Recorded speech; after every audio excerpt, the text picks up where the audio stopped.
Guys, today with PeabodySpareX.com, and wanted to talk really quickly to you guys about shipping and insulating shipping packages.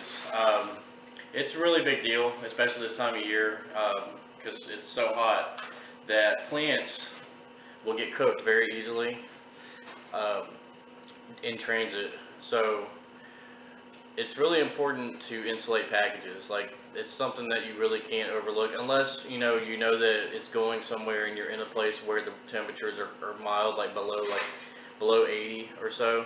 Then yeah, you can get away with not insulating. But um, I've seen a lot of hobbyists, primarily, or people just that don't have a lot of experience shipping plants, that will just take this stuff and just throw it into a bubble mailer first class, or whatever, and then expect it to get there okay.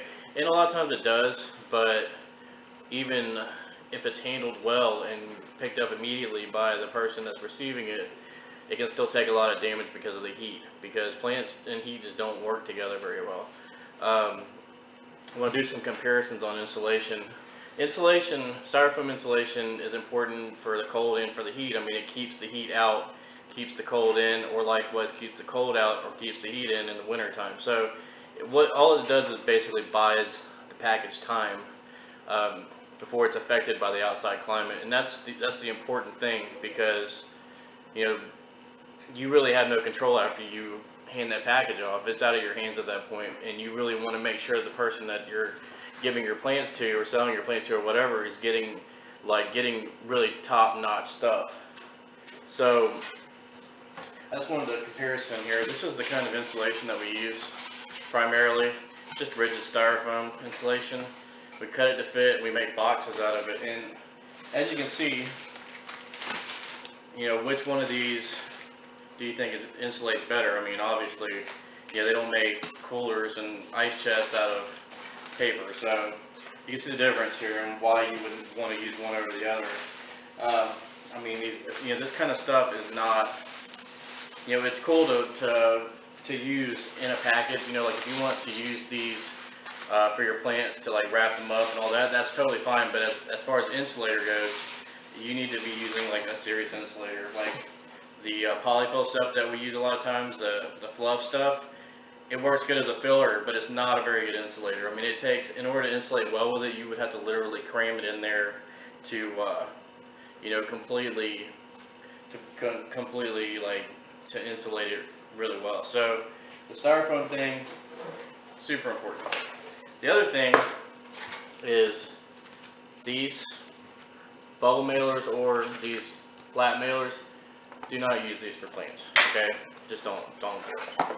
You can get away with it for moss, okay? I'll take that back. You can get away with it for moss, but for the most part, just don't. I mean, moss is pretty much unkillable, but for your normal plants, stem plants, swords, all that stuff, rosettes, all that stuff, don't. This is a bad move, because, like, the first reason is because, number one, plants don't weigh that much, so you don't need a flat rate mailer to begin with. But secondly, see how wide that is? There's not a whole lot of room in there to put insulation, so you can't really insulate these boxes very well. The third thing is that the size of this box is a problem, because this box is small enough to fit into most people's mailboxes. And that's a bad thing whenever you're sending plants to somebody, because you don't want it to go in their mailbox. You want the post office or the postal worker to take it up to their door and ring the doorbell or whatever, leave it on their porch in the shade or what have you. Most postal workers know to put it in the shade if possible.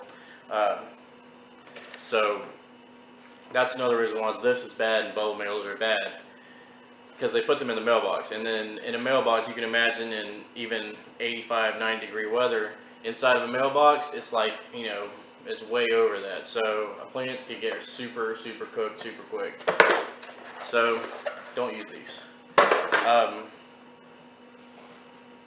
Yeah, that's basically it. And you don't have to use flat rate. I know it's easy to use flat rate, and if you don't really care about your money, or you don't care about spending the extra money, if it's just one shipment, then yeah, you go ahead and use flat rate. But if you're shipping plants with any regularity, if you're doing your trimmings and you're giving them away or whatever, then at least invest in a postal scale, or just you can even use like a kitchen scale. As long as it's remotely accurate and within like a few ounces, it's okay.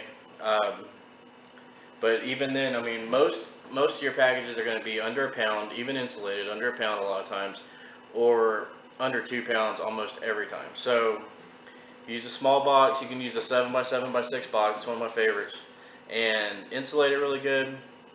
And most of the time, you can guesstimate it's going to be under 2 pounds, which in most cases is a lot cheaper than medium flat rate. Just depends on where it's going though. If you have any questions or comments, let me know. Later.